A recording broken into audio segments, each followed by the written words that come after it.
berarti di Solo rata-rata kan 62, 63, 64 ataupun mga Wilujeng 65. Artinya kalau lihat dari sisi usia itu adalah usia yang sudah banyak makan asam garam, usia yang sudah banyak pengalaman, usia yang dimana setiap kita ibadah sudah bukan ritual lagi, ya. Sholat bukan hanya melaksanakan semata-mata ruku, sujud dan lain sebagainya, tetapi bagaimana kita membangun sebuah kesadaran bahwa setiap kita melakukan sebuah ibadah, apakah itu bentuknya sholat, apakah kita zakat, ataupun aktivitas yang sifatnya dohir, bagaimana kita mampu menghadirkan Allah dalam diri kita. Ya. Kalau hari ini kita dengan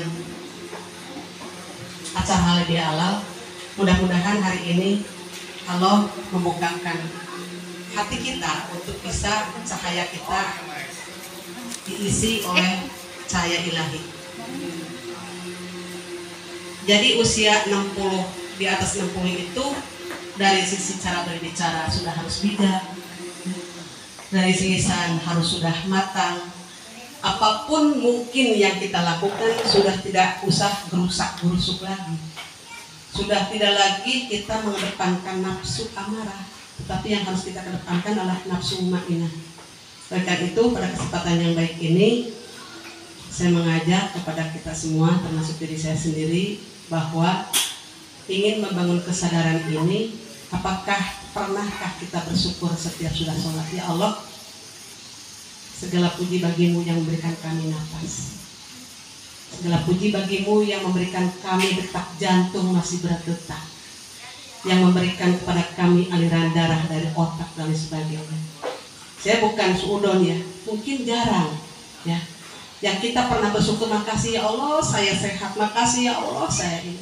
Seolah-olah kesehatan itu karena diri kita, tetapi kalau Sang Maha Hidup sudah keluar dari diri kita, itulah kematian. Oleh karena itu, setiap kita melakukan apapun, kita minta izin dan ridho kepada Allah. Ya Allah yang Maha Pencipta, Engkau yang Maha Hidup, terima kasih bahwa kami masih diberikan hirupan nafas dengan baik. Terima kasih bahwa kami masih diberikan detak jantung dengan baik. Terima kasih bahwa setiap aliran darah diberikan dengan baik. Pertanyaan saya, apakah akang-akang dan ece-ece pernah enggak berpikir bahwa bagaimana kita membantu Allah menggerakkan aliran darah? Bagi Allah tidak ada yang sulit, hanya 1 detik Allah diamkan itu aliran darah, mungkin darah itu beku, mungkin tidak akan mampu kita bergerak. Oleh karena itu, kita minta kepada Allah itu berdoa tidak hanya sebatas dohir, tetapi mari kita berdoa secara batiniah, secara lahiriah, bahwa pada waktu kita berdoa berterima kasih kepada Allah, makasih ya Allah, makasih sel-sel dalam tubuh hamba, terima kasih organ-organ dalam tubuh hamba, 63 tahun engkau menumpang kehidupan dalam diri hamba. Jika selama ini mungkin ada kata, ada sikap yang tidak baik kepada orang lain, mohon maaf, maafkan tuh diri kita. Setelah kita memaafkan dari kita, tidak ada lagi kebencian kepada orang lain, tidak ada lagi rasa marah kepada orang lain. Itulah usia 60, itulah usia 65, itulah usia 63. Jadi apa yang kita katakan harus sudah bijak lagi. Tidak ada lagi kata-kata jengkel, kesal dan lain sebagainya. Nah, bagaimana untuk memelihara itu? Rasulullah mengatakan bahwa untuk meningkatkan keimanan kepadaku, perbanyaklah zikir dengan kalimat la ilaha illallah. Allah sudah menjanjikan, kata Allah, ala bidzikrillah tatma'innul qulub. Jika engkau ingat kepadaku, maka aku berikan ketentraman. Janji Allah itu sangat benar, ya, dan pasti tidak akan bohong. Ketenangan itu tidak hanya diukur dari sisi materi, ya. Jadi banyak orang yang memiliki harta kekayaan, tetapi banyak juga yang nggak tenang dalam kehidupannya. Contoh pemilik orang India ya, aslinya keturunan Arab, yang dia meninggal bunuh diri dari lantai ke-26 di Jakarta, padahal dia memiliki properti, memiliki hotel. Kenapa harus bunuh diri? Ya, karena apa? Ada ketidaktenangan batin. Oleh karena itu kita patut bersyukur bahwa pada hari ini Allah menggerakkan diri kita, Allah memberikan kepada kita niat yang baik, niat yang tulus, sehingga pada hari ini kita bisa berkumpul dalam momen Idul Fitri ini. Sekali lagi saya mengajak bahwa mari kita sama-sama untuk mendawamkan kalimat thayyibah la ilaha illallah ini, tidak hanya sebatas ritual, tidak hanya sebatas lisan, tetapi bagaimana kalimat itu harus bisa menancap dalam kolbu kita, sehingga apabila kolbu ini sudah diisi dengan kalimat thayyibah, maka doa kita pasti dan yakin tembus kepada arsy Allah Subhanahu wa Ta'ala. Amin. Allah sudah menyampaikan bahwa aku tidak bisa tertampung di gunung-gunung, aku tidak bisa tertampung di langit, aku tidak bisa tertampung di samudra yang luas, kata Allah, tetapi aku hanya bisa tertampung di hati orang-orang yang beriman. Iblis mengakui bahwa Allah adalah Tuhannya adalah Allah, sehingga iblis meminta kepada Allah, ya Allah, berikan izin aku untuk selalu menggoda manusia.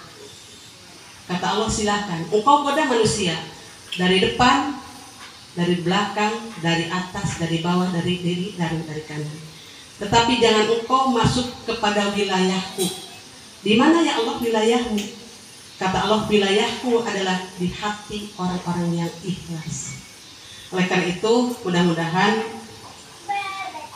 hari ini saya mengajak kepada Akang dan semua, setiap langkah kita, setiap nafas kita, jangan lupa untuk selalu mendawamkan itu. Kalau mengatakan kan tidak mudah, kan selalu begitu ya muncul. Iya. Tidak mudah kalau kita menyandarkan kepada diri sendiri. Tapi kalau kita menyandarkan kepada Sang Pemilik kita, kepada Sang Maha Rahman dan Rahim, kepada Yang Maha Latif, Yang Maha Lembut, maka Allah akan bimbing kalimat thayyibah itu menancap di dalam kolbu kita. Orang yang kolbunya terisi dengan pikir kalimat la ilaha illallah, dari sikap, dari lisan, dari perkataan akan berbeda. Auranya juga akan berbeda. Oleh karena itu mari kita sama-sama, termasuk untuk diri saya sendiri, untuk selalu mendawamkan kalimat itu. Pertama, kalimat la ilaha illallah itu adalah sebagai ciri bahwa kita adalah menghilangkan perbuatan syirik. Yang kedua adalah jaminannya surga. Makanya kenapa orang yang meninggal itu selalu dibimbing dengan talqin kalimat la ilaha illallah. Yang ketiga adalah sebagai jaminan ketenangan untuk kehidupan kita semua. Oleh karena itu, mari kita sama-sama untuk selalu diam sejenak setelah sholat, setelah berdoa, walaupun hanya 5 menit, kita diam, tapi bukan diam semata-mata diam, tetapi bagaimana menancapkan kalimat itu di dalam kolbu kita semua, sehingga zikir ini akan menyatu, ya mendarah daging, akan menyatu di seluruh sel-sel tubuh. Ada penelitian ya, kebetulan saya dalam lembaga pernapasan yang sama, mantan direktur Harapan Kita, dokter jantung, dokter senior. Dia mencoba meyakinkan itu kepada dua anaknya laki-laki. Istrinya kebetulan dokter umum, dia adalah spesialis jantung, direktur Harapan Kita. 2 anak laki-laki ini disuruh dimasukin kepada MRI, ya, di CT scan, di MRI. Dia ingin melihat posisi saraf di otak dan posisi saraf di dalam paha di kaki. Anak yang satu disuruh dikir, tetapi tahan napas dikirnya. Adiknya disuruh biasa saja. Hasilnya luar biasa. Itu yang membuat dia keyakinan. Dia seorang medis, paham. Tetapi bagaimana kalimat dikir itu betul-betul mempengaruhi kepada seluruh sel-sel dalam tubuh kita, ke dalam organ-organ tubuh kita. pada waktu hasil yang dia berzikir dengan kalimat la ilaha illallah kemudian agak tahan nafas, di dalam otak itu ada saluran yang menyumbat. Pada waktu sumbatan ini terjadi, pada waktu dia mengucapkan kalimat la ilaha illallah dengan tahan nafas, maka dia membuat saluran saluran aliran napas yang baru, aliran urat yang baru. Yang berikutnya yang di paha, yang tadinya agak mengecil, kemudian dia uratnya membesar. Yang adanya tidak mengucapkan apapun, ternyata sumbatan itu tidak ada apa-apanya. Dan itulah yang meyakinkan dia dengan zikirnya, yang tadinya dia tidak percaya dengan zikir itu. Tapi karena orang medis, dia kan harus dengan fakta, data, dan aktual. Akhirnya dia meyakinkan itu. Subhanallah, itu orang itu, kalau ya kita ikut pengajian dengan orang medis yang paham, itu luar biasa. Mungkin banyak menangis lah dibandingkan dengan tertawa. Nah itulah barangkali saya hanya sedikit, tidak banyak, 5 menit atau 7 menit. Mudah-mudahan apa yang disampaikan hari ini dengan zikir itu untuk selalu didawamkan dalam kalbu kita, sehingga kita punya keyakinan, apalagi kalau ibu bapak akan itu semua. Kalau memang kita tidak akan panjang lebar dengan kalimat la ilaha illallah, cukup dengan kalimat Allah, ya. Kemudian bayangkan kalimat Allah itu kita posisikan pada organ dan tubuh kita yang sakit. Allah kan tidak sulit bagi Allah, kun fayakunnya Allah. Karena kata Allah, aku tergantung persangkaan hambamu kepadaku. Jadi kalau kalimat Allah ini oleh kita didikirkan dalam tubuh yang kita sakit, maka organ tubuh kita, sel-sel tubuh kita, atom-atom dalam tubuh kita itu adalah ikut berzikir. Ya. Saya menyampaikan ini karena hasil penelitian sudah banyak dibaca dan sudah pernah kita lihat. Kebetulan kami di lembaga pernapasan yang sama untuk meyakinkan bahwa betul nggak kalimat itu janji Allah itu betul. Jadi itulah barangkali walaupun sedikit ya, hanya 5 menit ini bisa menjadi wasilah bagi kita semua. Dan dengan bersaksi kepada matahari yang hari ini terbit,